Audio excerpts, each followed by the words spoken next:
Hey up, it's that old Yorkshire geek here. Did a 30-second countdown, so I thought the 3-minute one were a bit much. So, anyway, I'm back with some more geeky news. We've got quite a bit of stuff to look at, so we'll crack on. What we're doing first, we'll do the Obi-Wan trailer first, so I'll make myself small. Even though I'm small already, I'll do it like that, and I'll do it overlapping the thingy a bit. Where I put the flaming thing, we'll get rid of... there it is. There it is. We're playing it in there. And we're going. Actually, what we're doing. We're going full screen. There we go.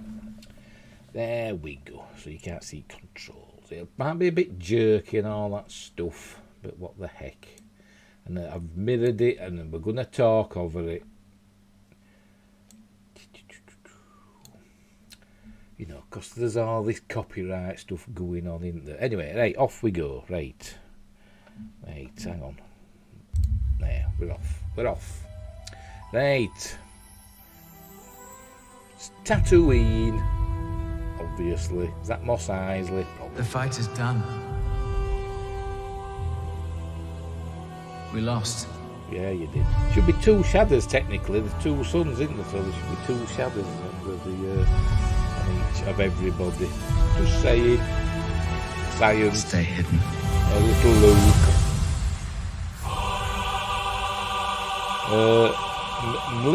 Mlifsicle. The key Demitil. to hunting Jedi is patience. These are the Inquisitors, aren't they?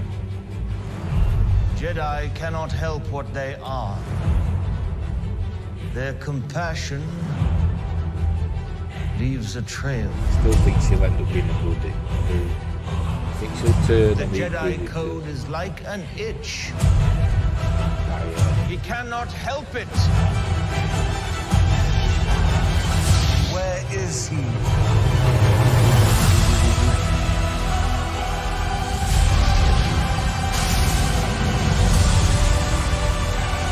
Is it me or the Inquisitors?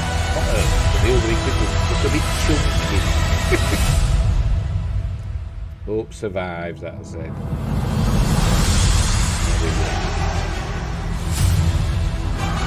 Ibanek no Ibo. Draw that. Very good. Right, we'll get rid of that. So that's that. Very good. I don't really care, to be honest. I'm sure it'll be okay, but, you know. Boba Fett were a bit crap, wasn't it? It was. I'm sorry, it was. It were a bit crap. Don't get rid of that. And I'm sure Obi-Wan won't be amazing either. Hopefully it will, because Deborah Chow did some of the best episodes at Mandalorian, didn't she, really, in that first season. So, hopefully it'll be good. Let me adjust that. Now then, what else have we got to do? What else have we got to do? I'd better put me window up, haven't we? There we go. Is that the right one? What's this for? I don't know. Hope I've got right thing on here. Actually, no, I think it's the Obi-Wan trailer again. On my other window. Yes, we've just watched that, haven't we? Yeah, so let's get rid of that. Right, George R.R. Martin teases that he loves what he's seen of Game of Thrones prequel House of the Dragon. I'm sure he does while he's, counting all his money. And not writing. The writer confirmed filming on the eagerly anticipated series has wrapped. This is on, I don't know what it's on, Huffington Post. All the links are in the description box below. And don't forget, as it says up there, I put it straight away. Like and subscribe and share the videos and use the notification bell and drop a comment and join the live chat if you're here. Anyway, off we go. Right, George R.R. Martin has teased Game of Thrones fans with an update on the show's prequel, House of the Dragon.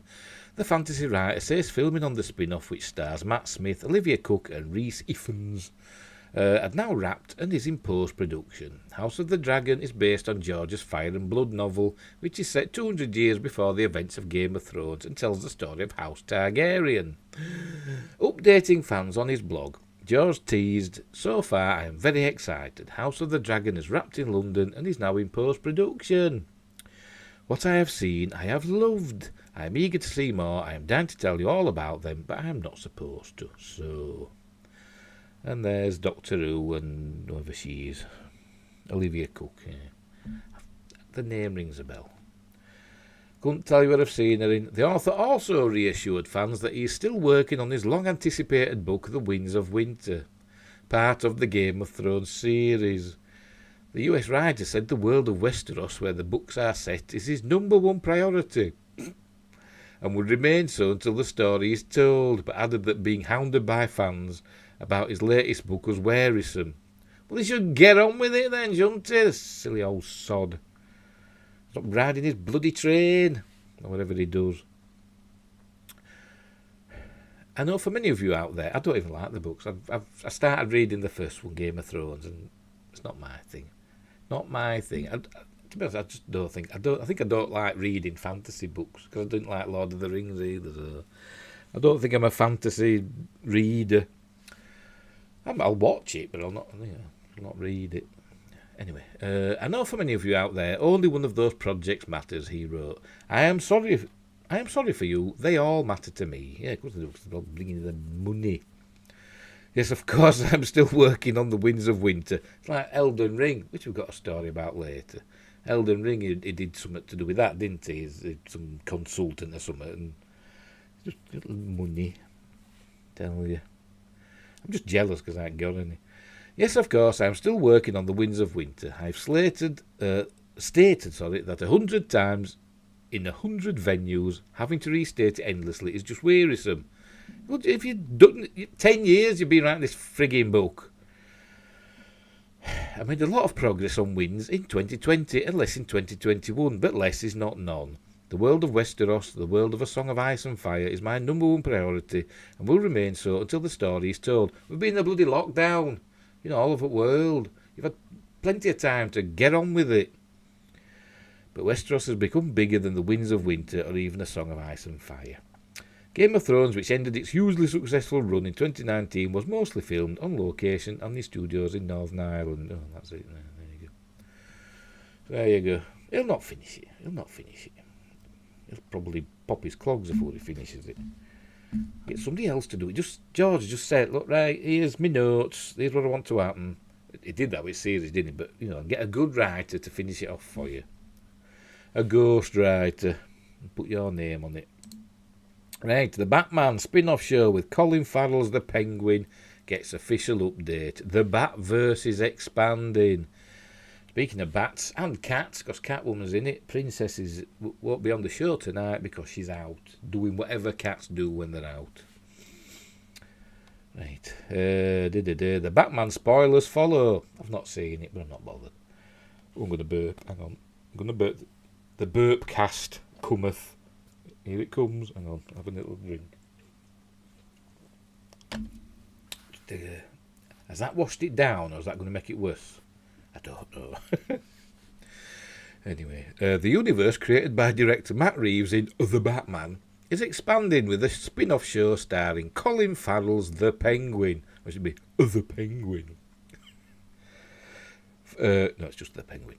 First reported last year, HBO Max has now given a full season commitment to The Penguin, a gritty crime drama set to explore Gotham City's underworld. But it's rubbish.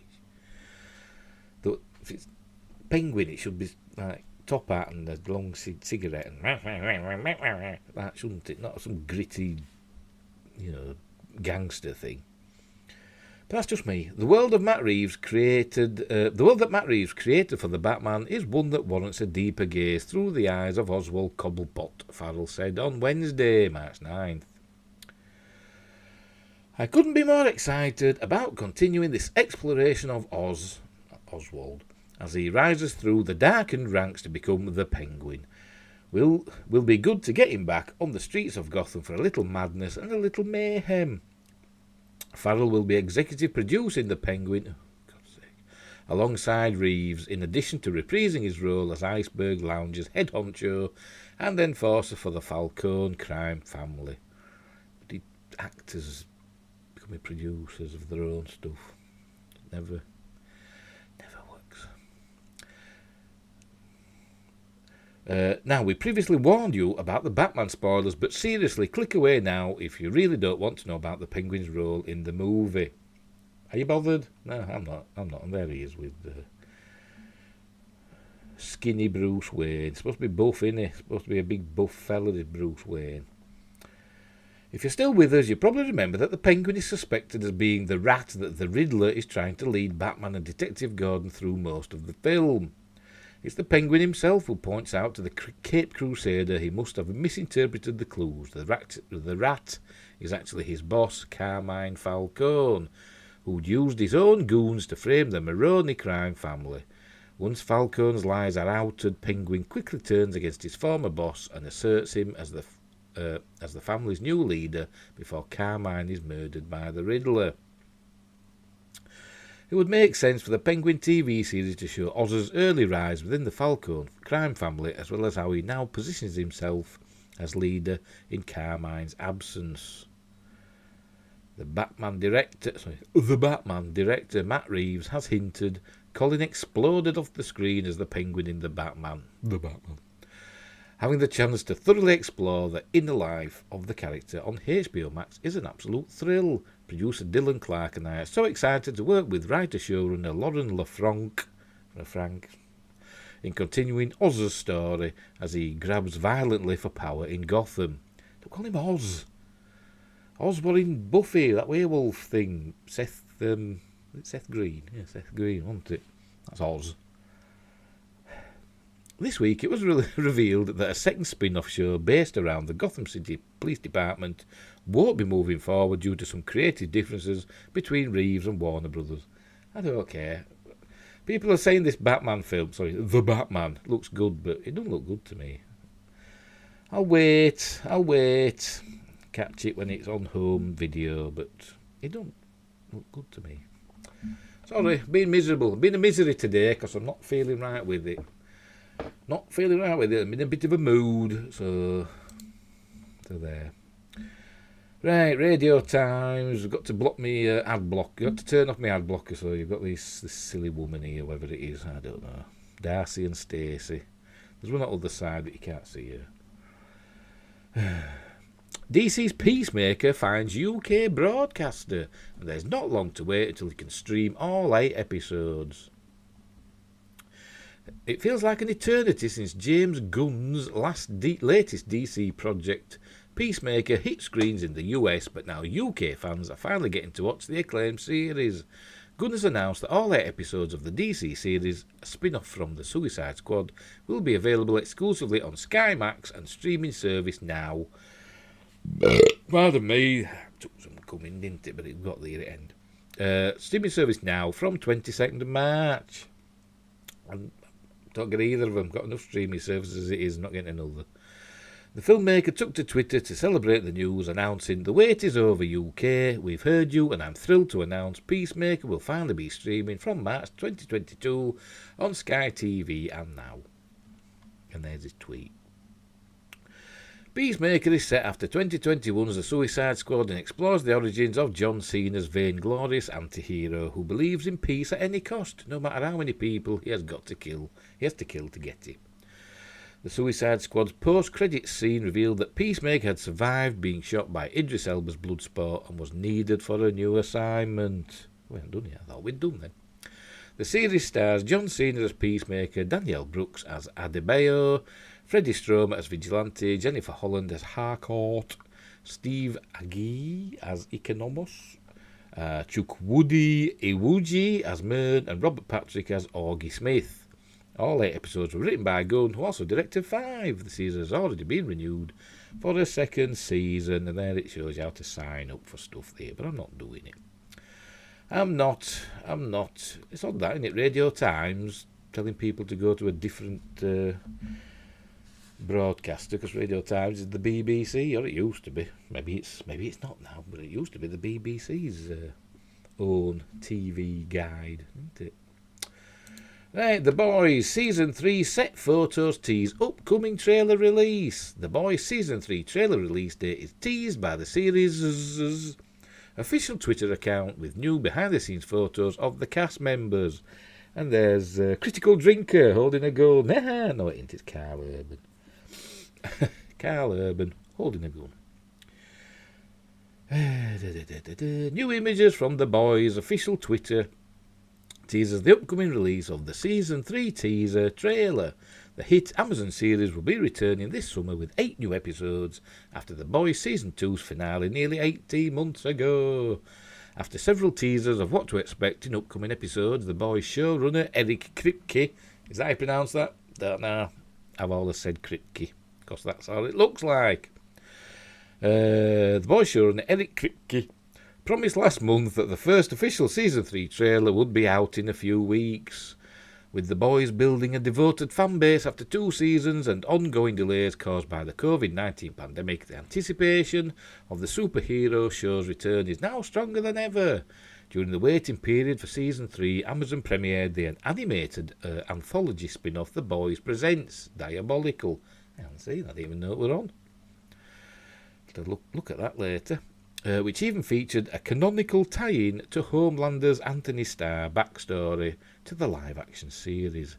Even with the new related content, however, there's still plenty of action to look forward to in Season 3 that has fans on tenterhooks. Well, at least I've got that right, tenterhooks, not tender hooks like a lot of people say. Well done, Screen Rant. While the titular boys will once again face off against the infamous Seven, The Boys Season 3 is also adding a major character to its lineup in Jensen Ackles' Soldier Boy. Now, The Boys TV official Twitter account has posted a series of images that tease the impending arrival of The Boys Season 3 trailer. The photos feature cast members Laz Alonso, Mother's Milk, Erin Moriarty, Annie January Starlight, Kevin Fukuhara, Kimiko, the female. Is it Kenny? Karen Fukuhara. What is that Kenny for? Kimiko, the female, and Jack Quaid as Huey in a different behind the scenes setting with deadpan stares and wearing under eye patches. Playing on the eye-centric nature of the images, the playful caption simply reads, keeping an eye out for the Season 3 teaser. View the post below. There it is. Keeping an eye out for the Season 3 teaser. Going to burp again. Oh, God, not a little one, wasn't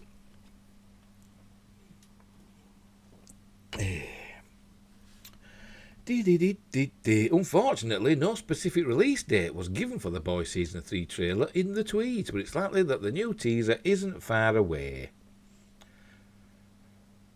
What's going on there? Sorry, I'm just being spammed in mid-chat. Naked HD XYZ online strips without clothing. I don't know. How do I get rid of them? I don't know. Where were we?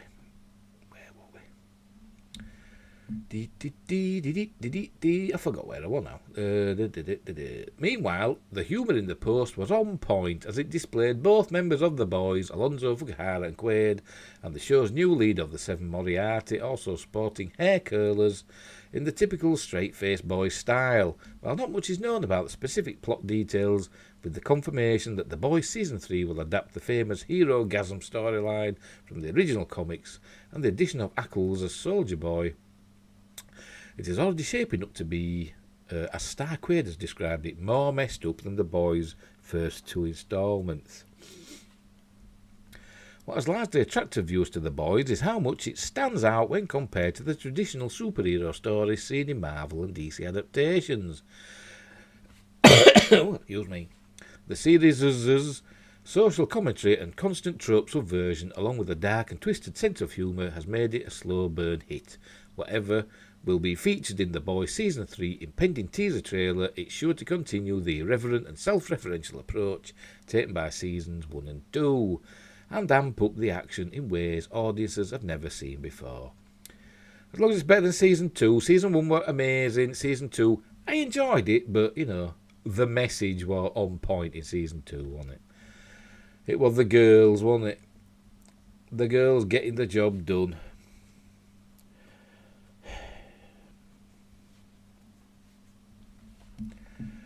Not that I've got out against girls. Let's right. How do we? Right, get rid of these, can't I? Remove. Wrong one. Do it wrong one. I'm just removing some stuff here. Hang on. There we go. Yeah. If they come back, I'll play pop. Right. So there you go. And as I said, I enjoyed The Boys season 1. I enjoyed season 2, for what it was. But as I said, the message was a bit on point. Very. It's called The Boys, but it really should be called The Girls, shouldn't it? Anyway, right. John Carpenter. John Carpenter's still open to making Escape from Earth exclusive. John Carpenter reminds us that the idea of Escape from Earth, a sequel to Escape from New York, is still out there, and never say never. And there's Snake Plissken. Paramount Home Entertainment just released Escape from LA 1996 on 4K Ultra HD, and its darkness has never been clearer. I've not seen it. I've got it, but I've never got around to watching it. I've started watching it and not got very far, because it's not very good, is it? But I've never watched it all the way through. Escape from New York I have, many times, but not Escape from LA. Anyway, in it, former Marine Commando and all-around badass Snake Plissken. Oh, hang on, let's sort myself out. Kurt Russell is captured by New Moral America and dropped into the country's immoral detention centre to steal a doomsday device designed to douse all power on the planet. The film marked John Carpenter's first sequel, following up on the iconic dystopian satire Escape from New York, 1981, with even more nihilistic bite and an ending darker than a fade to black. I said, what's that? 15 years between them, and looking good is Kurt Russell.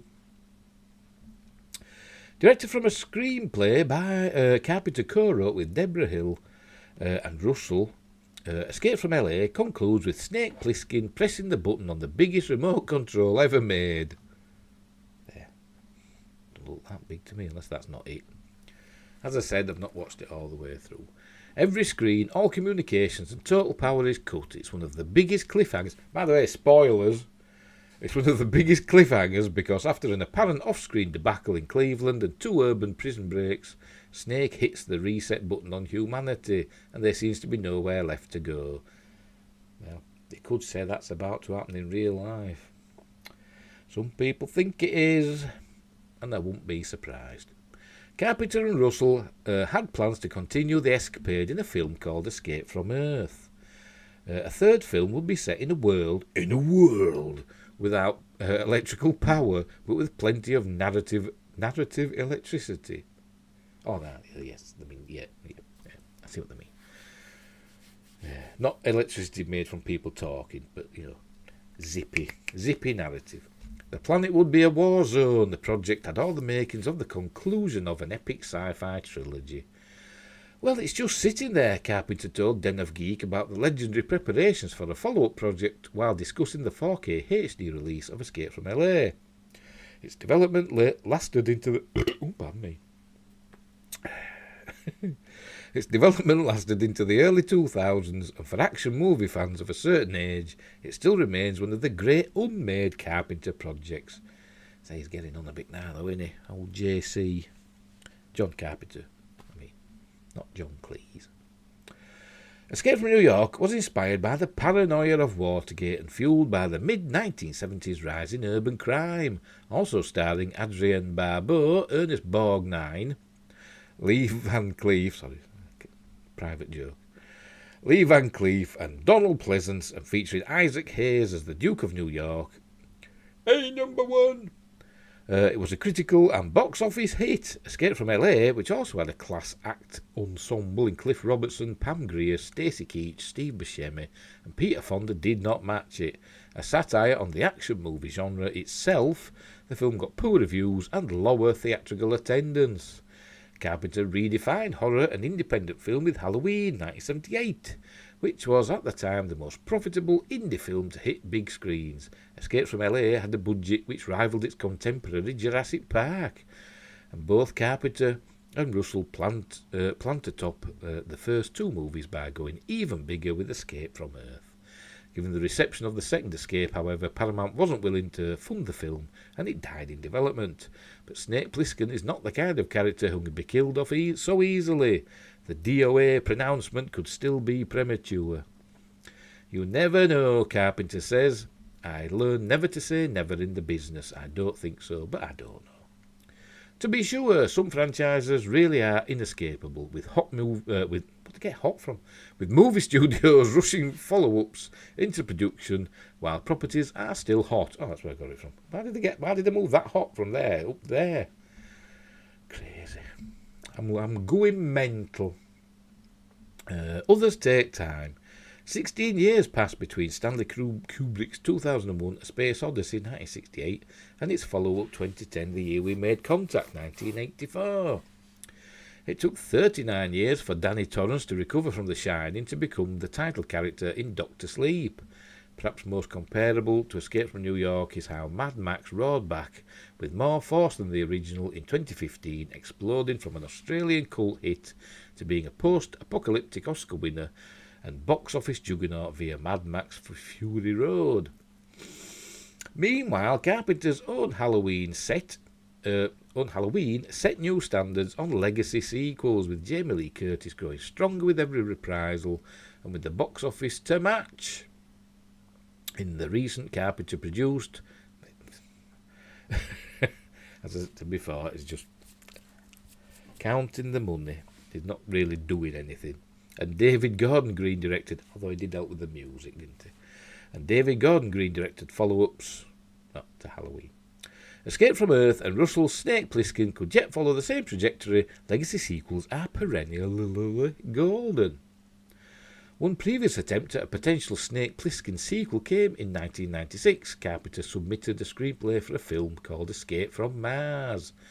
Paramount passed. The Snake character was changed to Desolation Williams. Ice Cube was cast in the lead, and it went out as Ghosts of Mars 2001, which I don't hate. I don't hate Ghosts of Mars. It's got some interesting stuff in it, but, you know, Ice Cube is... it's got about as much charisma as me. Which ain't a lot, as you can tell. When plans for a third movie fell through, Carpenter, Russell and Hill pitched the Snake Plissken franchise as a 100-episode TV series. Russell would not be reprising the lead role, however. The networks passed because the project was considered too dark for early 2000s television. It's a long article, this. The franchise has also been considered in other mediums. A video game called Snake Plissken's Escape was approved, planned and in the works for PlayStation 2 before it was cancelled in 2004. There were plans to bring Escape from New York into comics, and there were rumours Russell would voice Snake in an anime adaptation of Escape from Earth. Attempts to reboot Escape from New York passed through such directors as Robert Rodriguez in 2017 and Lee Whannell in 2019. Escape from Earth isn't the only project Carpenter couldn't get off the ground. After remaking The Thing 1982 based on Howard Hawks and Christian Nyby's The Thing from Another World for Universal, he was slated to direct a remake of Hawks's Creature from the Black Lagoon. The Thing didn't do as well as the studio expected and the project was dropped. Carpenter hasn't directed a film since The Ward 2010, which blended elements from his first feature, Assault on Precinct 13, and Escape from New York. Did he? While internet rumours about a new production pops up regularly, Escape from Earth appears to be dead. But then a lot of characters thought Snake Plissken was dead when they first encountered him in the film. Yeah, I guess that a lot. Or whatever. Escape from LA is available on 4K Ultra HD. I'll not be getting it because I won't, because it's crap in it. It's crap. Let's just, let's call a spade a spade. Escape from LA is crap. Right. But Escape from New York is excellent. Why is this doing this? You're going to come. If I refresh, you're going to come on. Or shall we go to the next one and come back to you? We'll come back to you then. Right, Elden Ring director Hidetaka Miyazaki says From Software won't abandon challenging gameplay. It's our identity. And is that the screenshot? Is that a painting? I've no idea. That's a screenshot. Elden Ring director Hidetaka Miyazaki, and no, I've not played it, has once again reiterated that From Software will continue to make challenging games. Oh, crikey. Broaching the topic of difficulty in his titles during a recent interview with the New Yorker, Miyazaki explained to reporter Simon Parkin, I've never been a very skilled player. I die a lot. So in my work, I want to answer the question, if death is to be more than a mark of failure, how do I give it meaning? How do I make death enjoyable? I do feel apologetic toward anyone who feels there's just too much to overcome in my games, the acclaimed game director lamented, reporting with his head in his hands. I just want as many players as possible to experience the joy that comes from overcoming hardship. After briefly touching upon Miyazaki's past, noting that he grew up poor, worked for American IT company Oracle in order to help pay his younger sister's way through college, that he was inspired to become a game designer after playing the now defunct Japan Studios Ico, Parkin then theorised that the director's own overcoming of challenges inspired the difficult gameplay styles of Souls-like games. However, Miyazaki himself denied this theory, telling Parkin, I wouldn't say that my life story, to put it in grandiose terms, has affected the way I make games. A more accurate way to look at it is problem solving, he elaborated. We all face problems in our daily lives. Finding answers is always a satisfying thing, but in life, you know, there's not a lot that gives us those feelings readily. And more screenshots. See, I don't know what's going on. I don't know. Not played it. It's not my cup of tea. On the question of how challenging games should be, which Parkin admitted was closely tied to the question of who specific games are for, Miyazaki admitted it's an interesting question, before once again standing firm that overcoming a challenge was core to what From Software makes. We are always looking to improve, Miyazaki expounded. But in our games specifically, hardship is what gives meaning to the experience, so it's not something we're willing to abandon at the moment. It's our identity. Thus, he continued, Elden Ring offers ways for people to feel like victory is an attainable feat without sacrificing the game's core identity.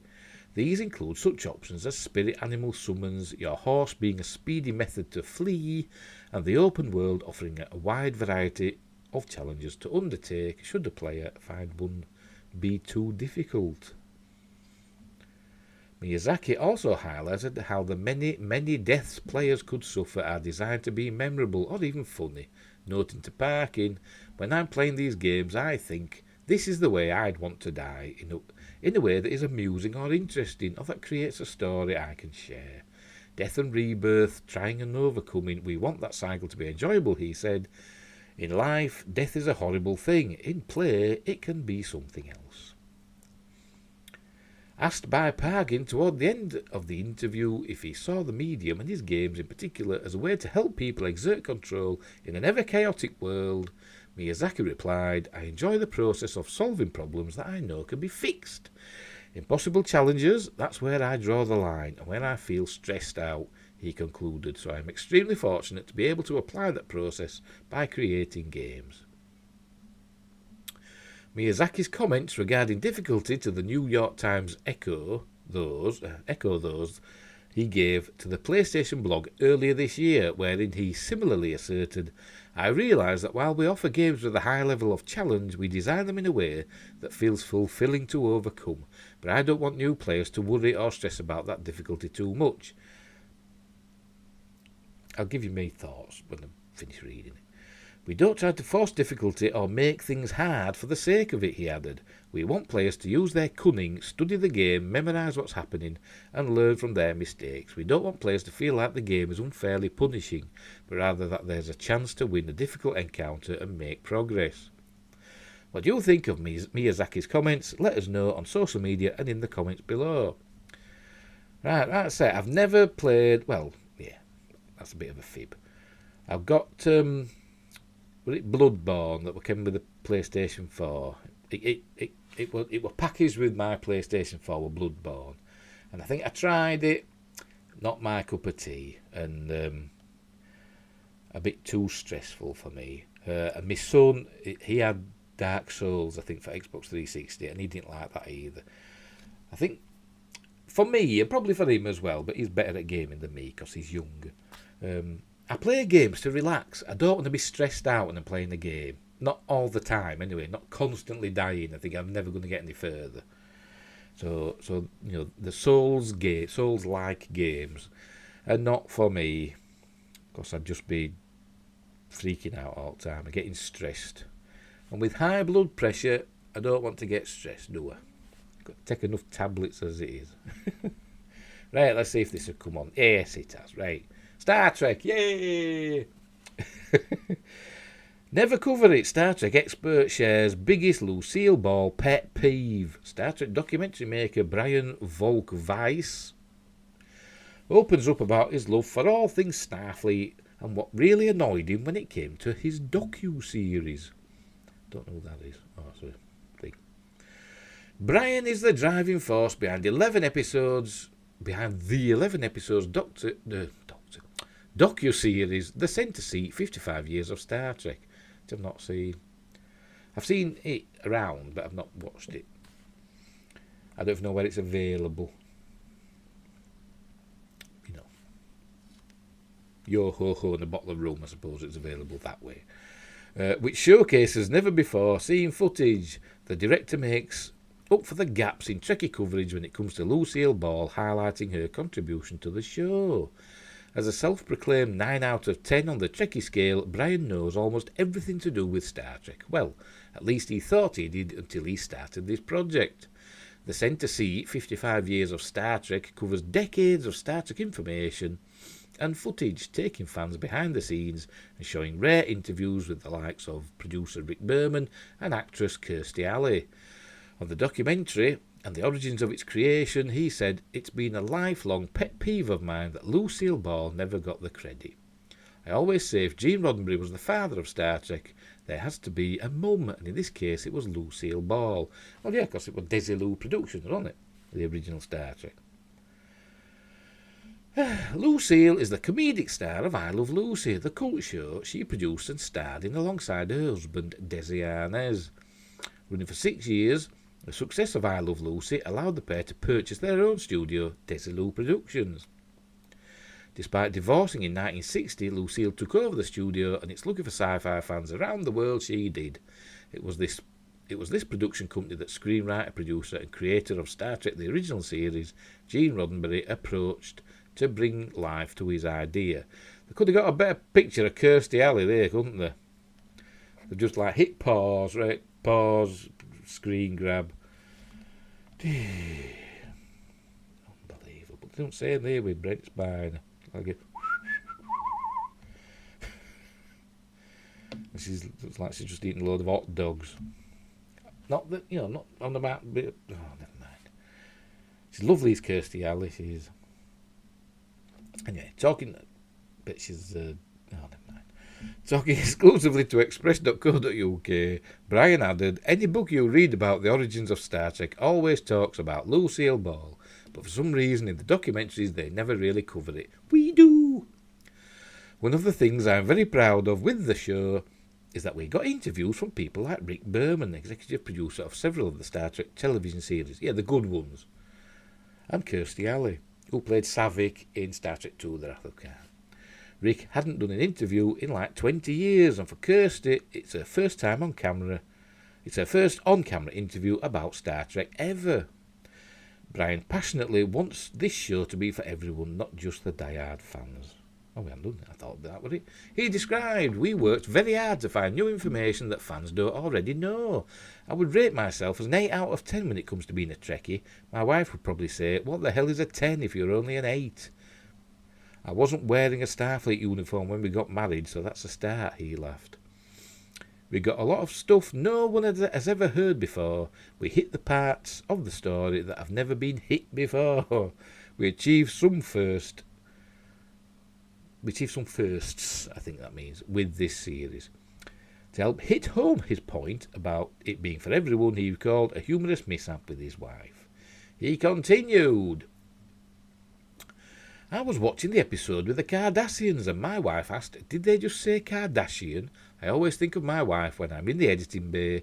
I use her as my role model for what a non-Trekkie or non-geek would want to see. Well, yeah, everybody thinks that when they say the Kardashians. Everybody always thinks keeping up with the Kardashians, don't they? That's what they think. And if you say you don't, you're fibbing. Sent to see on a scale of 1 to 10, it's not for ones who know very little to nothing, or 10s who know everything. It's for 2 through 9.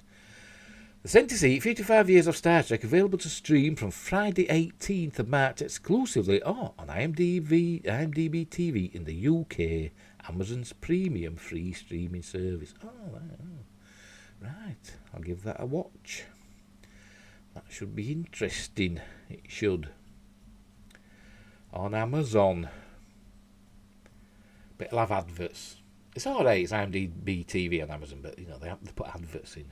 Gets on my nerves. Right.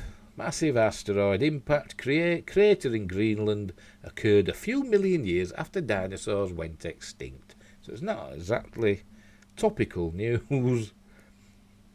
But there you go. Danish and Swedish researchers have dated the enormous Hiawatha impact crater, a 31-kilometre wide meteorite crater buried under a kilometre of Greenlandic ice. 31 kilometres is about 18 miles or something like that. The dating ends speculation that the meteorite impacted after the appearance of humans and opens up a new understanding of Earth's evolution in the post-dinosaur era. Ever since 2015, when researchers at the University of Copenhagen's Globe Institute discovered the Hiawatha impact crater in northwestern Greenland, uncertainty about the crater's age has been the subject of considerable speculation. Could the asteroid have slammed into Earth as recently as 13,000 years ago, when humans had long populated the planet? Could its impact have catalysed a nearly 1,000-year period of global cooling known as the Younger Dryas? New analyses performed on grains of sand and rocks from the Hiawatha impact crater by the Natural History Museum of Denmark and the Globe Institute at the University of Copenhagen, as well as the Swedish Museum of Natural History in Stockholm, demonstrates the answer is no. The Hiawatha impact crater is far older. In fact, a new study published in the journal Science Advances today, March 9th, yesterday, reports its age to be 58 million years old. Oh, crikey. And there it is. There's a picture of the Hiawatha impact structure. Something came in and made a big brown hole in the ground. Dating the crater has been a particularly tough nut to crack, so it's very satisfying that two laboratories in Denmark and Sweden using different dating methods arrived at the same conclusion. As such, I'm convinced that we determined the crater's actual age, which is much older than many people once thought, says Michael Story of the Natural History Museum of Denmark. Determining the new age of the crater surprised us all. In future, it will help us investigate the impact's possible effects on climate during an important epoch in Earth's history, says Dr. Gavin Kenny of the Swedish Museum of Natural History. And that says that's a zircon grain. New crystals formed in response to the impact. Researchers dated these to work out the age of the crater. Right. As one of those who helped discover the Hiawatha impact crater in 2015, Professor Nikolai Krog-Larsen of the Globe Institute it looks like that stands for something, doesn't it? But it's not telling us what it stands for. Globe Institute at the University of Copenhagen is pleased that the crater's exact age is now confirmed.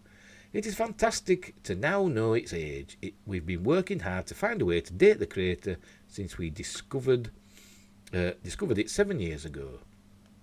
Since then, we have been on several field trips to the area to collect samples associated with the Hiawatha impact, says Professor Larson. Age revealed by laser beams and grains of sand. No kilometre-thick ice sheet draped northwest Greenland when the Hiawatha asteroid rammed into the Earth's surface, releasing several million times more energy excuse me, than an atomic bomb. I'd have another drink. At the time, the Arctic was covered with a temperate rainforest and wildlife abounded, and temperatures of 20 degrees Celsius were the norm. 8 million years earlier, an even larger asteroid struck present-day Mexico, causing the extinction of Earth's dinosaurs. Well, it was contributory, wasn't it? A major contributory factor. The asteroid smashed into Earth, leaving a 31 kilometre wide, 1 kilometre deep crater. The crater is big enough to contain the entire city of Washington, D.C. Today, the crater lies beneath the Hiawatha Glacier in northwest Greenland. Rivers flowing from the glacier supplied the researchers with sand and rocks that were superheated by the impact 58 million years ago.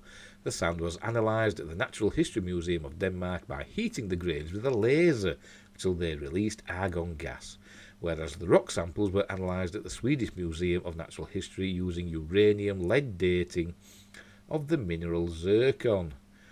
And there's a photo from the fieldwork at the edge of the Greenland ice sheet in 2019. Is that the ice sheet in the background there? Looks like it, doesn't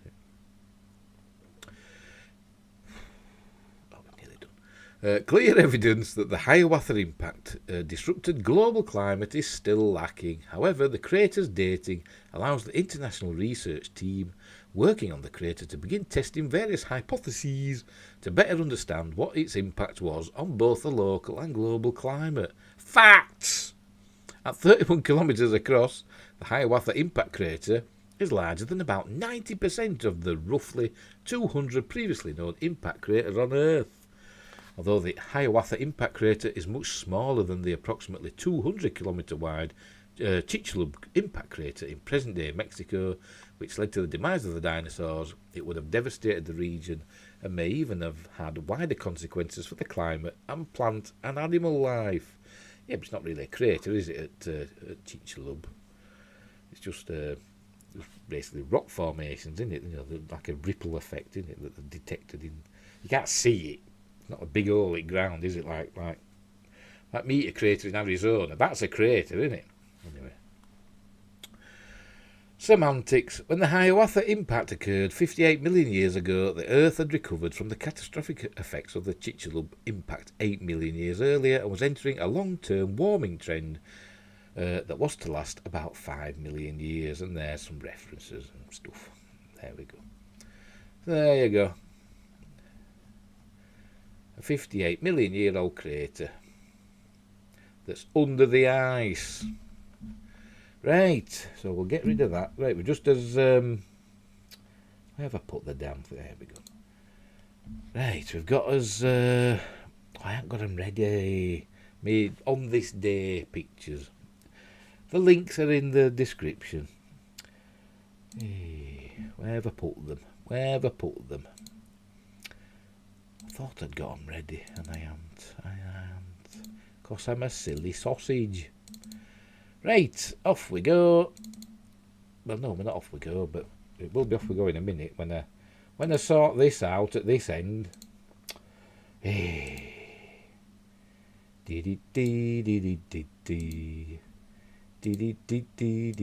you're seeing all this happening now. I should do all this on another thing, shouldn't I? Oh, where is it? Where is it? There we go. There he is. There he is. That's Alexander Graham Bell. Can you read it? Let's make it a bit bigger then. Alexander Graham Bell makes the first call on 10th of March 1876. There you go. Obviously, they must have had another phone somewhere else. And he phoned his assistant and said, you know, I forgot, it was John. John, come in here, I need to talk to you, or whatever.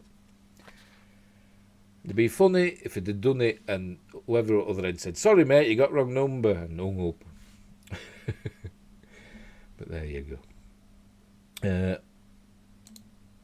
The rings of Uranus, thus sparking, what is it, 1977, how long was that? Oh, I can't work it out with me. 45 years, yeah. Thus sparking 45 years of jollity for people like me with infantile senses of humour. Rings of Uranus discovered on March 10th, 1977. And there's a picture of them. So there you go. Of course, Uranus also has moons. The Incredible Hulk debuted on CBS on 10th of March 1978, and I used to like that when I was a kid. And that piano music at end. Din, din, din, din. Is it The Long Road? It's called something like that. Or The Lonely Road, that's it, The Lonely Road. With the late Bill Bixby and Lou Ferrigno, who's still knocking about and still buff. I did an episode of Star Trek Continues a few years ago, didn't he? Apparently he's deaf. So there you go. Or mostly deaf. Right. Syzygy. I don't know how you pronounce that.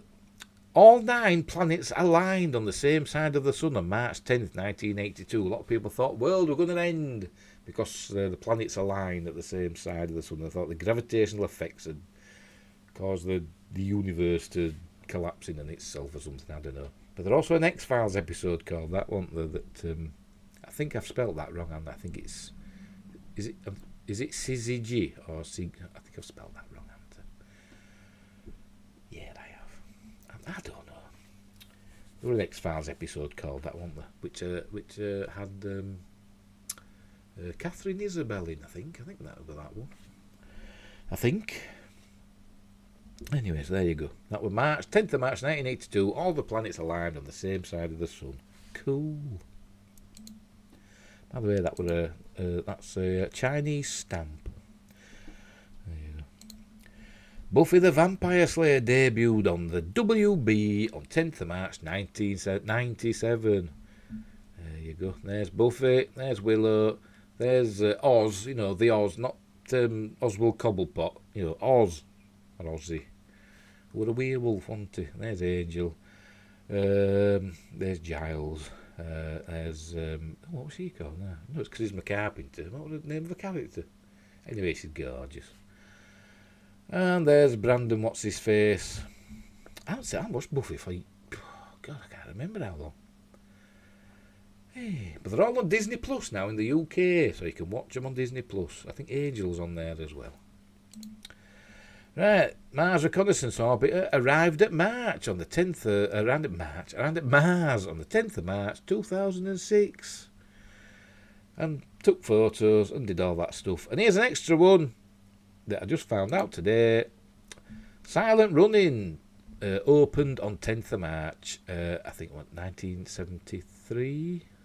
I think it was 1973. I can't remember, but I just found that poster. It's a great film. Everybody should watch it. It's really good. And they reused the spaceships in Battlestar Galactica. But, I wouldn't hold that against them. It's a great film. So there you go. And that's that. That's your On This Day. Right. And that's your lot for tonight. Reasonably quick show tonight. Well, it's less than an hour anyway. Whew, crikey. Crikey Moses. Aidan said he was going to make an appearance. That's my son. He was going to make an appearance tonight because he found out that Princess had a guest appearance yesterday. So he said, "Why can't I be on it?" I said, "Well, it's up to you." But he hadn't done. He hadn't come down, and he knows I've done my show at this time. So, and he can tell the time. He just don't pay any attention to it. The time on my show or anything apart from what he's doing. Anyway, right, we'll leave it there, as they say. And until tomorrow, wherever you are in the world, be nice to each other and help each other out wherever you can. And then there'll be more news tomorrow. Oh, no, I'm not going to do a news thing tomorrow because look at my hair sticking out. I look like a mad person. Sorry. Tomorrow I'll be doing a Picard Season 2, Episode 2 review. I haven't made up my mind. I might do a pre-recorded one and just put it on YouTube. Or I might do it live again. I don't know. I haven't made up my mind. It depends how I feel. I'm not right with it. I might just do a pre-recorded one and stick it up on YouTube for thee. But, a bit of a preview. Again, I didn't hate it. It was okay. So there you go. Right, so until tomorrow, I'll see thee. Where's my end stream button? It's there. And who were this sending these things here? Naked-hd.xyz. Online strips without clothing. I didn't click on them. And I don't recommend anybody else to. I deleted them anyway. That's what I was doing earlier. Anyway, right, I'm going. Bye. Right. See you tomorrow.